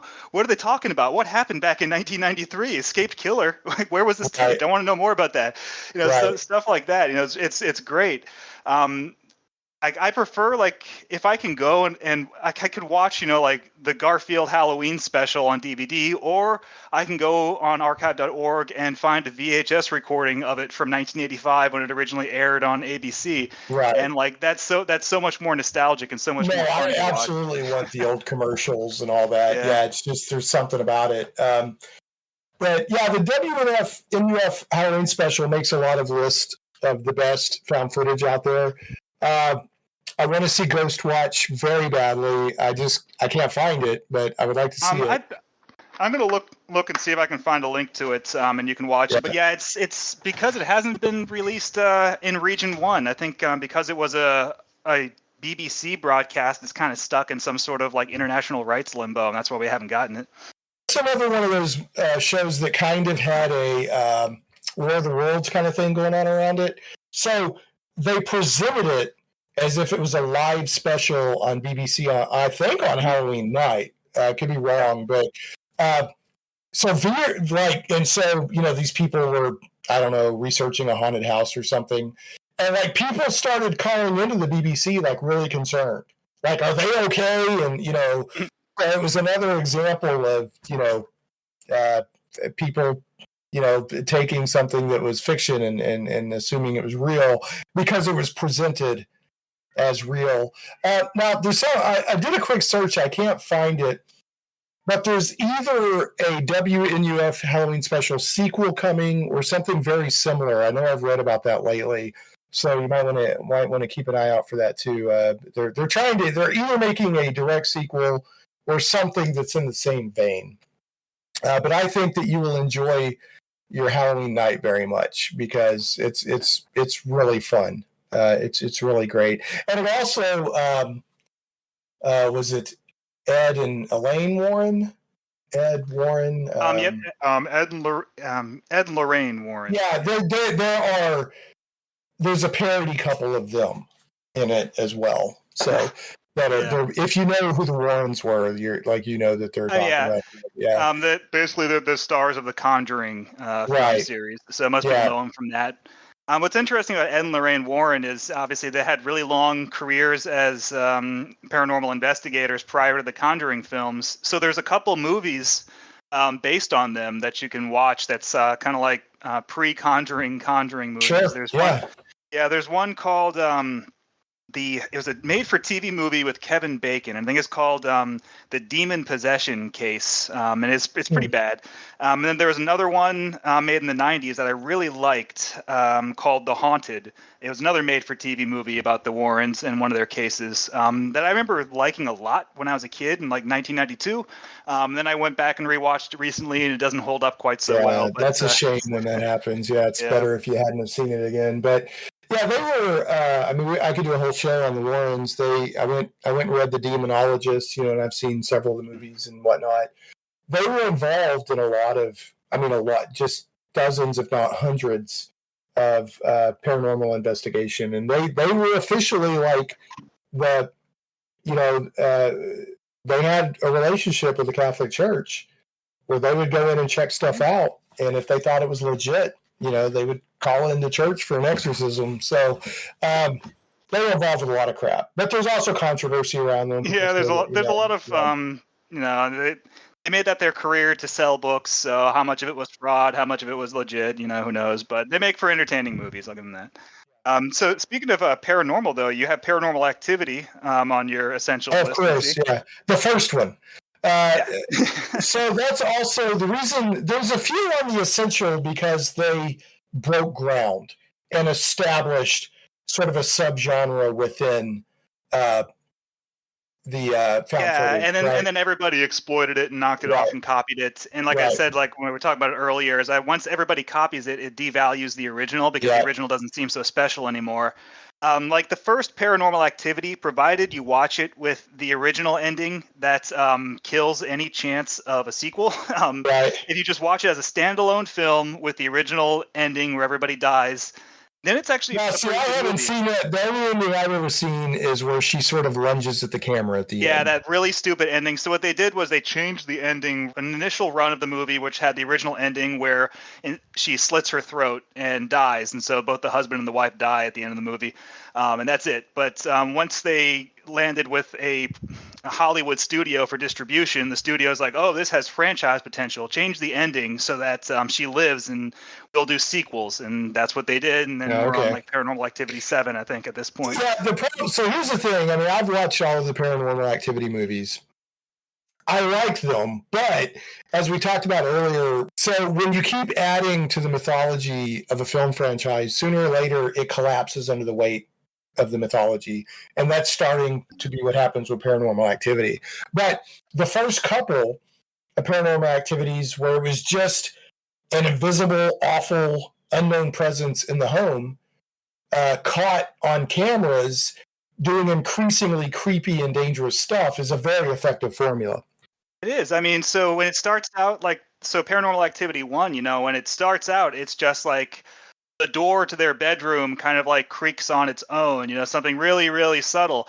but then it escalates at such a steady clip that when it gets to the part where she gets pulled by her leg out of bed and into the hallway, like that is really like, whoa, that works so well because it gradually builds up to it, and you feel the legitimacy of the intensity building and building of this haunting, where it's going from just noises to actual physical like assault. Right. And all these movies, they do kind of go off the rails at the end because they want to have like a big final act finish, and that's understandable. Right. So they start out, a lot of people complain about this. Oh, the movie felt so realistic until the ending where it went crazy. Like if it didn't have something crazy happen at the end, then it wouldn't have, a conclusion. It's still a movie. It's still got to do something, big for the finish. And I thought the first Paranormal Activity is good. Don't like the sequels, like you said. They try to turn it into some sort of huge mythology. It's like the Saw movies. The first Saw is really good, and it's a very simple movie. It hardly has any gore in it. That's one franchise I've never checked out. It's if you get into it for the mythology, which a lot of people do, then you'll like the franchise. But if you got into it the way I did, where I enjoyed the first movie, and then they started making a bunch of sequels that were bad, and then I kind of fell out of it. The first movie is it's James Wan, and that guy just makes good movies. I've liked so many of the stuff he's done. Now, did he just direct Malignant? Did you check out Malignant? Yeah, I have not seen Malignant. It's a fun movie. Yeah, a couple of my friends, we do a weekly horror stream called the Kinonomicon on YouTube, and they were talking about Malignant. They'd seen it, but I hadn't, and they're telling me to go check it out. So it's I do fun. It's fun, and the third act turns it up to 80s level of horror movie fun. So. Yeah, but anyway, all right. So Paranormal Activity, the first one made the list, and Essential. Now, all the Paranormal Activity movies are on this list, but Paranormal Activity is another one of those movies that made my Essential list, because it's like if you don't know anything about paranormal or about found footage movies, these are the ones I'm like, go watch these. And if you watch these on the Essential list, that'll kind of tell you if you like found footage or not. That's kind of where I'm coming from with the Essential list. I'm scrolling through your list. Have you seen the Poughkeepsie tapes? Yeah, that's on here. That's the one about the serial killer, right? Yeah. So I watched that one recently, and it's a movie that was very heavily hyped because it was kept out of circulation for supposedly being too real, and then that you finally watch it and you realize, oh no, I was disappointed with it after all the hype. It doesn't live up to its own hype. But if you try to separate it from the hype and just watch it as it is, it's still pretty average. I mean, it's not like Last Broadcast levels of boring, but Poughkeepsie Tapes is the thing that's off-putting about the Poughkeepsie Tapes is that it's a found footage movie, but shot by the killer, who's a serial killer. But he abducts and tortures women, and so it falls into that kind of like Saw. The genre is called torture porn, and it falls into that kind of like faux snuff torture porn. I mean, I'm just saying, it's like that, and it's like, all right, this movie is just kind of gross and weird, and I'm not enjoying it. The interesting thing to me about the Poughkeepsie Tapes, and it kept showing up on the best of found footage lists, so I finally checked it out. And because I kind of consider myself a found footage aficionado now. I guess I've seen enough. Yeah, you got to watch all the ones that are recommended. Even if you don't end up liking them, you still should check them out just to see if you like them. So the only thing that was really interesting to me about the Poughkeepsie Tapes was the interviews with the guy where they kept talking about, is this authentic or not? I thought that was kind of interesting, like his thought process. Like the FBI, whoever he was, the expert on was this real or not. And two, the way that the bad guy plays the long game with law enforcement, I thought was really interesting. Other than that, it wasn't remarkable to me as a found footage movie. It has some scenes in it where like the scene where he's abducting the little girl, like that one is like that's awful. That is, I mean, it's very unpleasant to watch, but it is shot really well, and that's the only part of the movie I felt lived up to the hype of being too real, supposedly, because that did feel very authentic in the worst kind of way. But the rest of the stuff where he's like got the women chained up in the basement and he's torturing them, that's really hammy and overdone. That one was a letdown. I think the best example of, and I'm not a torture porn guy, but there's a couple on here just because they popped up when I'm like, oh, it's another found footage movie I haven't seen. There's one called The House of a Thousand Eyes. I haven't seen that one. And that's where basically this husband and wife that capture and torture people to death in very brutal and awful ways. They just have cameras set up all over the house. And that one was hard to watch, but I forced myself to finish it because I wanted to, review it and everything. But that's probably the best example on here of what would be called torture porn. That's an intersection of genres that I don't enjoy. Like I like Cloverfield, an intersection of found footage and giant monster movies. Torture porn and found footage, though, that's where it kind of gets into like, all right, this is just really annoying and unpleasant. So I'll point out a couple other movies on here, and I know you need to get going, but Lake Mungo is not really a found footage movie, but it's a faux documentary that has that realistic, like this is up close and personal feel. And it kept showing up on best of lists, and I thought Lake Mungo was fantastic. It's different. There's no other movie on this list like Lake Mungo. So that's another one that I've had it on my Amazon wish list for years, and I've been meaning to get it, and I just haven't gotten around to it. I know what you're talking about. Is that it's one that everybody says is really good. Yeah, so. and it is. It stands up to the hype. It's not as scary as it is impactful, and it's about like I said, I put in my thing. It's about grief, secrets, ghost, the complexities of family.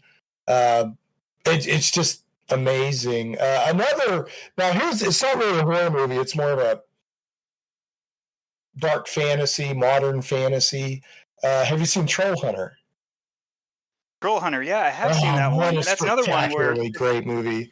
Yeah, it's kind of like Cloverfield in that it's a mixture of giant monsters and found footage, and it works so well. It also feels like, I don't know, and because it was filmed in Sweden, where the entire troll mythology comes from, it feels really authentic. I think it's actually Norway, but it's one of those countries. Norway, I'm sorry. Yeah, Norway. Duh. All those Icelandic countries. Yeah, no, Norway. And it almost feels like a piece of heritage that you're watching. It's cultural heritage. It's like a celebration of it, but done in such an entertaining way. It's a great film. Yeah, Troll Hunters I can't recommend enough. Kind of go through here and pick out a couple other movies that I think people should check out. Now, I think, Apollo 18 is not a great example of the best found footage horror movie ever made. This made my I think it made my great list, which is the next. You go essential, then great. But what is so good about Apollo 18 to me is they really went into detail on what all the stuff looked like if you went on one of those lunar landing missions.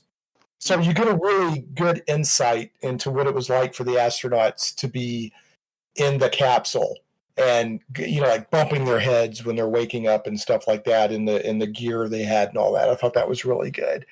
Area 51, it's kind of a horror movie, but it's got sci-fi overtones where these kids break into and it's more of a bigger budget Hollywood kind of movie.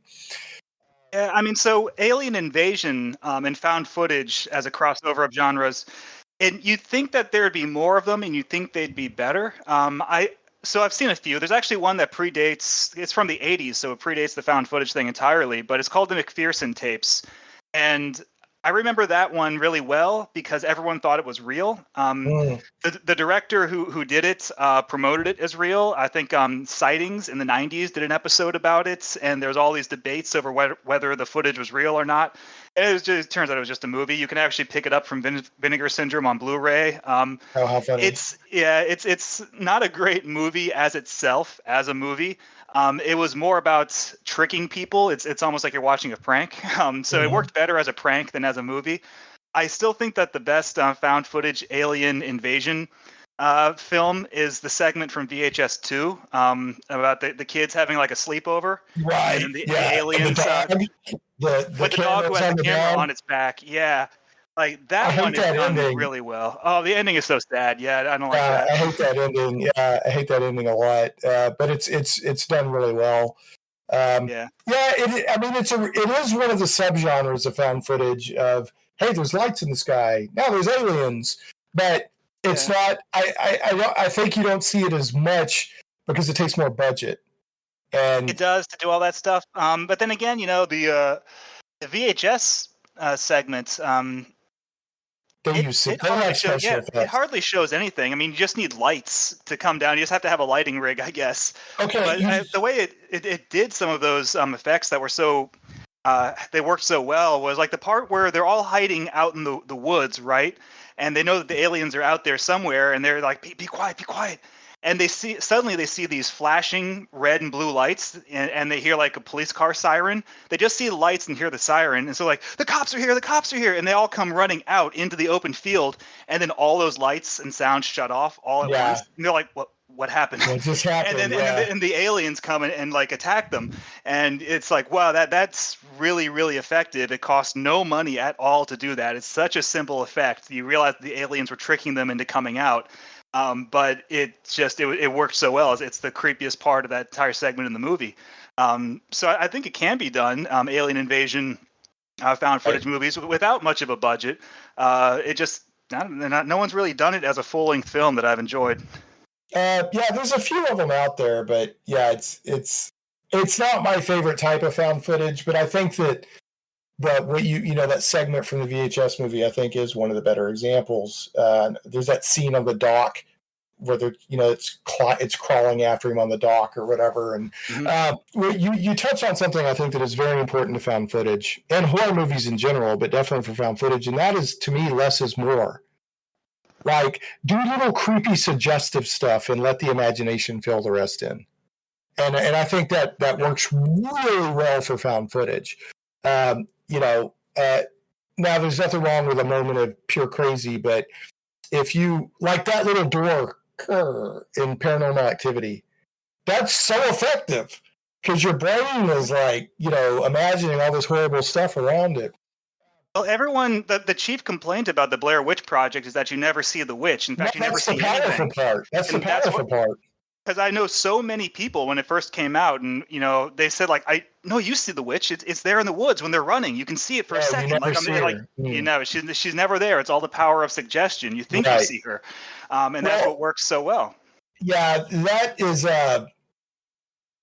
Stephen King famously talks about how the monster behind the door is scarier than the monster you see. But that's actually one of my complaints with the sequel they did, was they show you little hints of the witch and her grotesque body and stuff. And it's like, I don't know, leave it, let my brain make it worse than what you show me.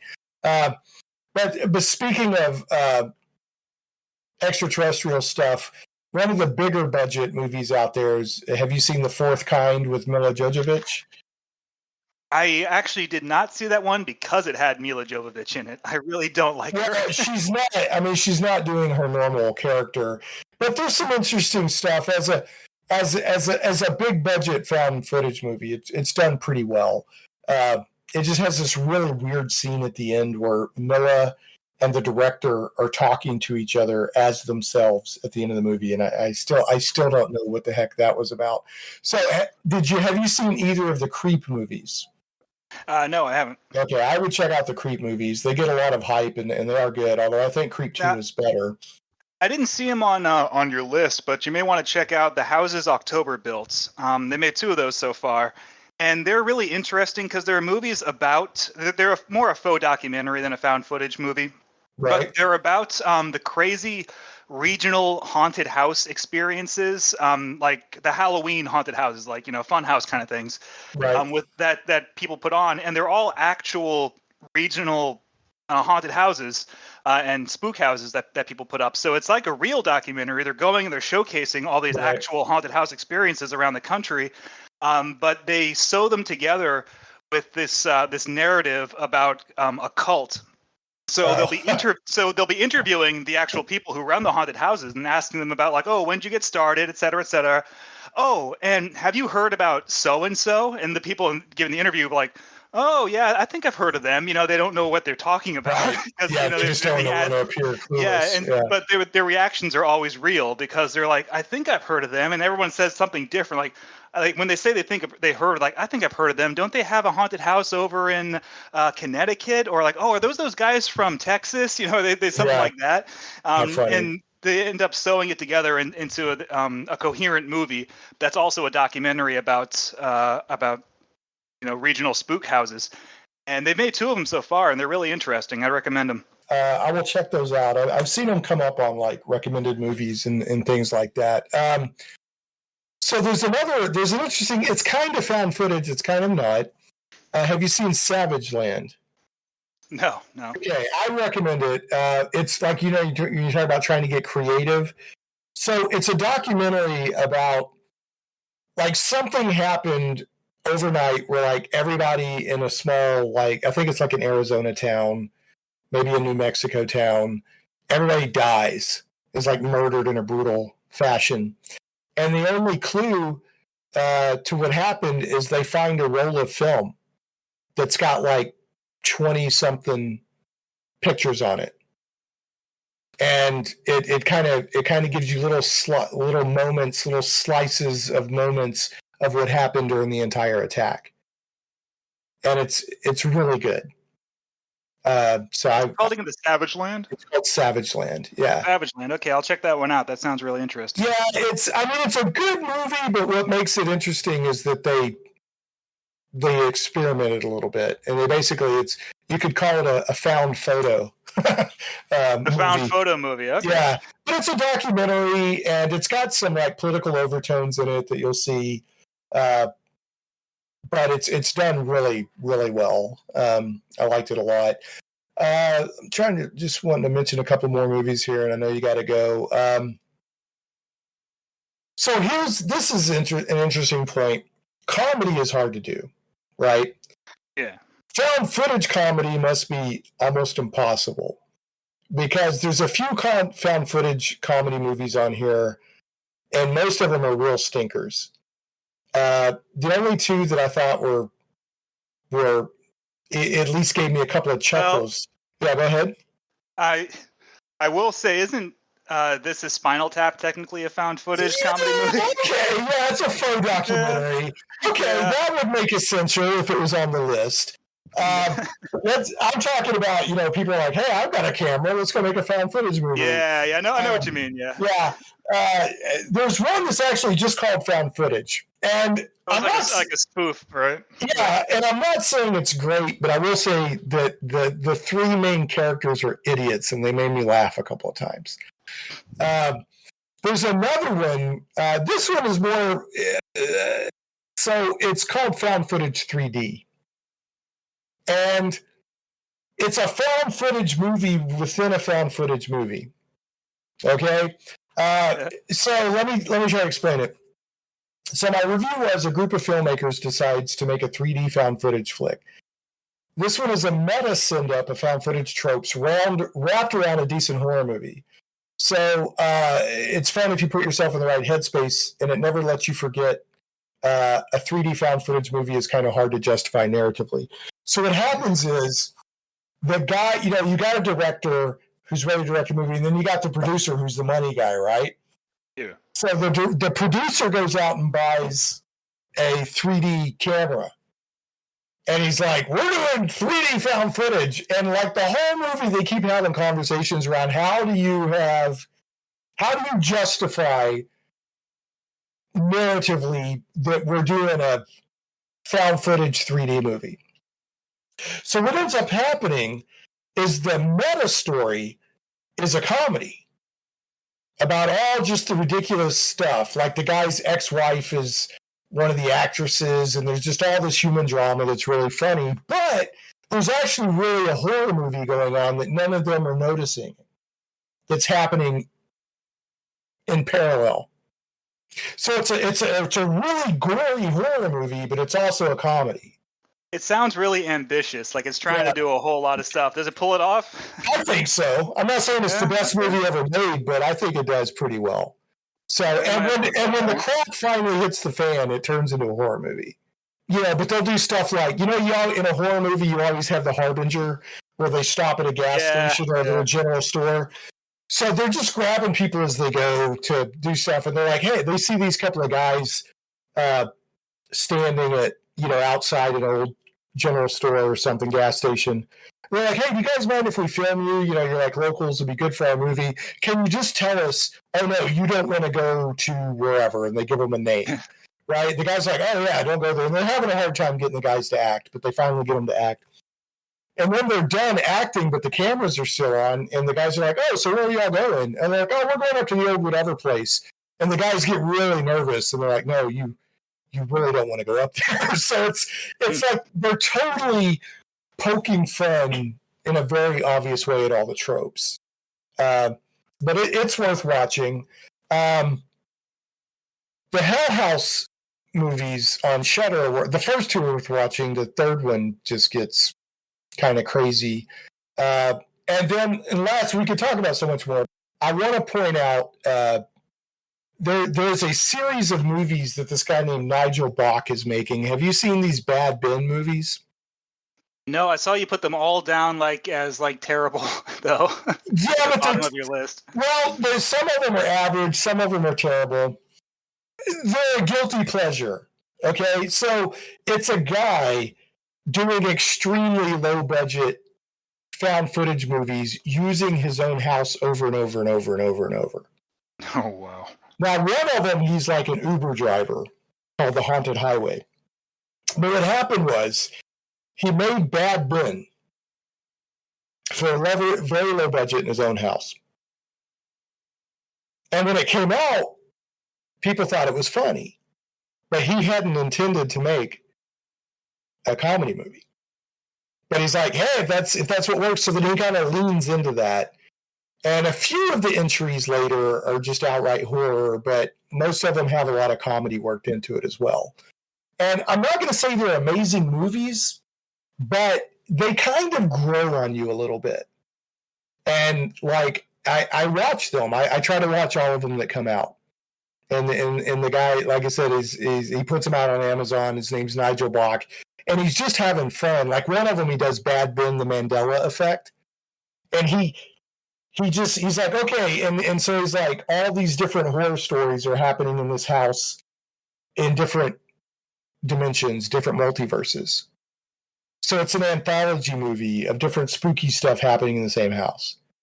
So it's worth pointing out because the guy's having fun and he's doing fun stuff. And he's up to movie 8 or 9 now.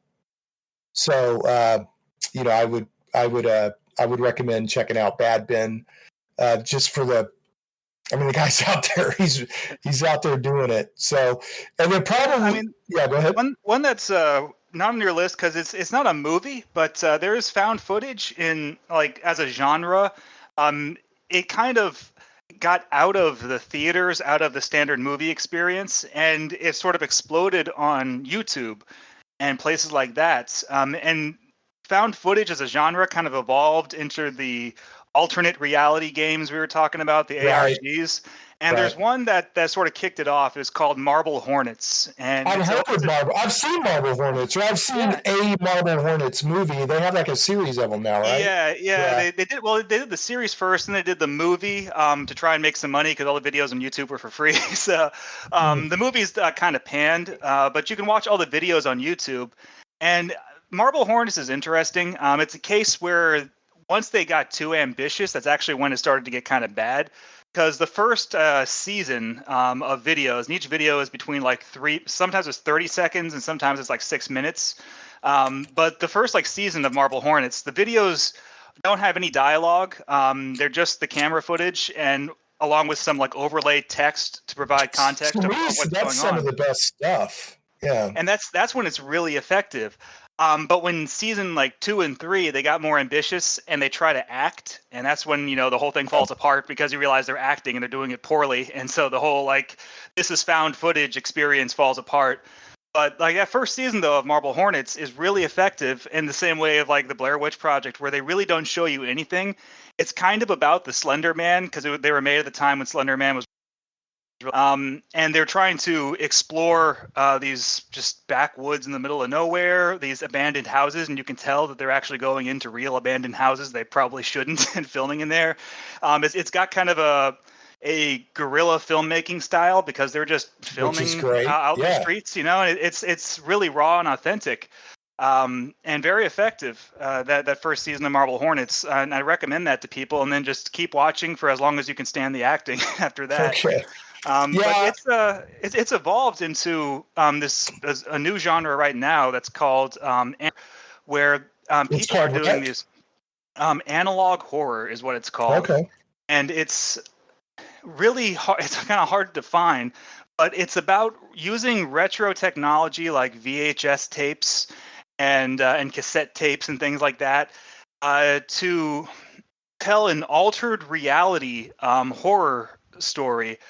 And it's very specific about the way it is. I watched a documentary that tried to break the genre down, and I still don't think I quite understand what makes something an analog horror specifically. But it's an evolution of the found footage and AR, where you watch a videotape, right? That's made to look like an authentic Right. recording. And it's kind of like Ghost Watch and the WNUF Halloween special, where they're made to look like original 1980s recordings of a TV broadcast. And as you're watching it, you can tell that something isn't right. Like there's this one channel, the name's escaping me, but they do all these fake VHS tapes that are like educational tapes that look like local, regional tourist guides. And they start out normal, like, come see our scenic town, come visit our beaches. But as like the story goes along, come visit our gallows, and like come visit the pit of despair, or like something like that, where it just like things you start realizing like things are really wrong. Like this whatever town or world this is like isn't right. There's something like really spooky going on. And it's an evolution of what found footage started and what the other genres kind of took it, and that's kind of where it is now. And I recommend looking that stuff up, analog I horror. I'm will. actually I kind of love that fascinated stuff. with it. Yeah. It almost. Yeah. I love it. I mean, what you're explaining is right up my alley. I love that kind of thing. So I will definitely check that out, and I'll check out Marble Hornets. You actually, by bringing that up, you reminded me that I watched Always Watching, a Marble Hornet story, and then I didn't make a review of it, so I need to add that. But those, I love that kind of thing. Especially, I've seen some stuff where I think they found the original equipment and filmed it in the original equipment. So it's like like they found it on VHS tape and that kind of. So VHS, the channel I'm talking about, sorry, I just looked it up on my YouTube subscriptions. It's called Eventide Media Center. So go look up Eventide Media Center and watch a bunch of their videos. They're a great example of what I'm talking about. So they're creepy. If they're not in your face, but they're creepy. Okay, I love it. All right, so the last thing here I'll point out, I do have some. Kind of bad and bad on my thing. Some of the kind of bad are Chupacabra territory. The Crescent Moon Clown, that's actually from Nigel Bott in the Bad Bin series. That one's just bad. I don't recommend that one. Jack Hunter's Paranoid tapes, just weird. He's got two of them, or I don't even know who Jack Hunter is. The Wood Witch, alternately Wood Witch the Awakening, run from that one. And then bad, we have 616 Paranormal Incident, Spirit in the Woods, and Hide the Monster. Now I want to call out Hide the Monster. It is the supreme example of somebody going, I can do one of these found footage movies, grabbing a couple of their friends or whatever and a camera. And it isn't necessarily bad. It's dull, bad, cringy, just bad. So if people want to take my pick for... Now, there's plenty of bad found footage movies out there. There are a lot of bad found footage. A lot of my average stuff other people would consider bad. But Hide the Monster is just... It's a perfect example of people not knowing what they're thinking, they can make a found footage movie and they can't. Well, So yeah, and I've seen a few. I've seen a lot that are like that. What's interesting though is that found footage, while it's very big in the United States, it has shown up in other countries. We're talking about Troll Hunter from Norway, but Japan has there's found footage J horror. yeah, and it's good too. Yeah, some of it's Yeah. really good. Noroi, the Curse. That's I on think my that was on your list. list. Yeah, That that's a one good was movie. surprisingly good. I've seen that some of that director's other movies, and I think he tends to fumble at in the last act. Though he doesn't always end his movies very well. He did another movie called The Cult that had a similar bad ending. But Noroi is probably his best one. I liked That's it. an excellent film. Is that the cool thing to say J horror, or do I sound like a jackass? No, that's the nomenclature for okay. it. So J horror. So you had The Ring, and you had not The Ring. What was the one where it's at the house if you go into it? Oh, Ju-on the Grudge. Ju-on the Grudge.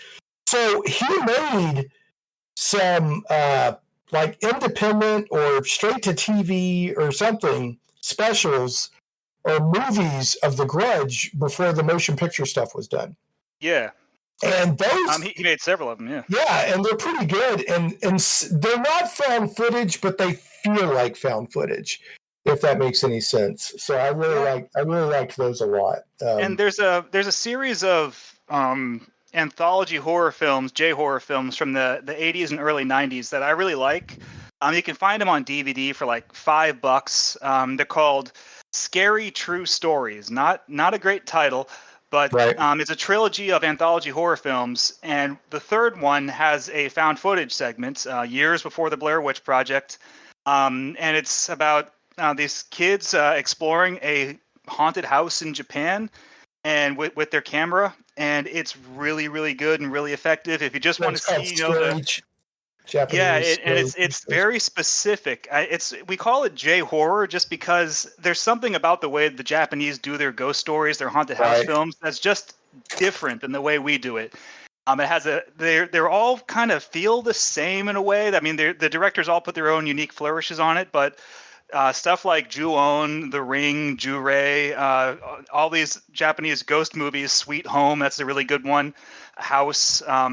The Japanese version from the 70s, like they're all just very specific in the way that they do their rules for how they do a haunted house movie, and that separates them from how we do haunted house movies. So it's interesting to watch a found footage Japanese horror flick, a haunted house flick that's done in a found footage style. And I just like those movies in general. Everything I've seen of J horror or whatever, everything I can find, I really like a lot. I don't think I've seen anything that, even the stuff that wasn't good. I don't, there's crap. I mean, there's total crap in there. Don't worry. Yeah, it's funny because when you start getting into a genre, you always start with the best movies and then you're like, wow, like this is great. All these movies are great. And then you do it. When you get deeper and deeper, you start finding like, oh, the good movies are fewer and far between, and then you start discovering the real garbage. And J horror, you'll get there eventually in J horror, where you're going to start finding a lot of bad movies. Yeah, found footage, you'll get there quick. So I'm more forgiving on it than a lot of people are, I think. So, but I'm like, whoa. So, but I'm always up for. I've got a list of found footage movies that I still want to see, and if anybody has one they want me to check out, just tweet me at Shane Plays or email me at Shane at shaneplays.com. So, all right, man. Well, I'm going to let you go. But I really appreciate all of your time. This has been really cool. And thanks for all the tips. I've written down the stuff that you've recommended. But first, you can go to shaneplays.com and you can find this. It's the found footage movie list, mostly horror. And there's a few non-horror in there. There's like End of Watch, which is a cop show. There's every now and then you'll come across a non-horror or non at least suspense found footage, but they're very few and far between. I also want to point out that I was very disappointed with M. Night Shyamalan's The Visit. I almost had to force myself to keep watching it. So I was surprised because I usually like M. Night Shyamalan. I mean, so The Visit, the problem with The Visit is that just like every other M. Night Shyamalan movie, is that the only thing about it is the twist. And if you know the twist before going into the movie, it's like you don't even need to bother watching the movie. Have you seen Old yet? Old? I have not seen that one. Yeah, I haven't seen it either. So I like Shyamalan. I mean, he's not always great, but when he's great, he's very good. You know, in my opinion. But yeah, he's not always strong. And I'm also, I think season 6 of American Horror Story, about half of it is found footage, which I haven't. I'm just now working my way through American Horror Story, but I'm looking forward to getting to that season. So, all right, man. I did this for you. I always do a bad joke, and I picked out one just for you, man. Okay. Because I know you love The Simpsons. Oh boy. Or at least you retweet them a lot. I do. Why couldn't Homer Simpson make guacamole? Why? Because he forgot the avocado. Oh. Yes, sir. That was like season 25 of The Simpsons level bad. I got another one for you. We'll probably guess this one. What video game system does Homer Simpson play? Nintendo. Nintendo. That's right, sir. All right, Mark Pellegrini, player of Bottomless Pit, comic book writer, fiction writer, man among men, cat owner, cat of Goblin. How can people find you? What's your preferred way of people finding you? Well, you can follow me on Twitter. My handle is Pellegrini. Or you can just type in Kamen America into Google and you'll find me eventually. I'm attached to anything Kamen America, and that's a pretty specific name. So right, and that's K-A, in case people don't know. Yes. K-A-M-E-N, like Kamen Rider. K-A-M-E-N space America. And Pele Creepy is P-E-L-L-E-C-R-E-E-P-Y. Yeah. Yeah. So, all right, man. Well, I appreciate you. And I'll let you know when this podcast drops. And keep enjoying. I'm really excited for you to see the WNUF Halloween special. I'm excited for it too. That's going to make this year's Halloween for me. Thanks for that. I saw where you sent a message about Ghostwatch, so I'm very excited to check that out. So, all right, man. Well, take care, and everybody else, we will catch you next time on Shane Plays Geek Talk. Thanks so much for listening to Shane Plays Geek Talk. I certainly hope you enjoyed this journey into the things we love. For your convenience, show notes with helpful links for each episode can always be found at shaneplays.com. You can catch the podcast in several places, including on the blog at shaneplays.com, iTunes, Google Play Music, Stitcher, Podbean, Amazon Music, Verbal, YouTube, and more. Shane Plays is also carried on sci-fi.radio. Sci-fi.radio is sci-fi for your Wi-Fi. SCIFI.radio. If you like what you hear and would like to support Shane Plays Geek Talk, you can do so for as little as $1 per episode on Patreon at patreon.com/ShanePlays. Thanks again for listening, and we'll see you next time. Stay geeky, my friends.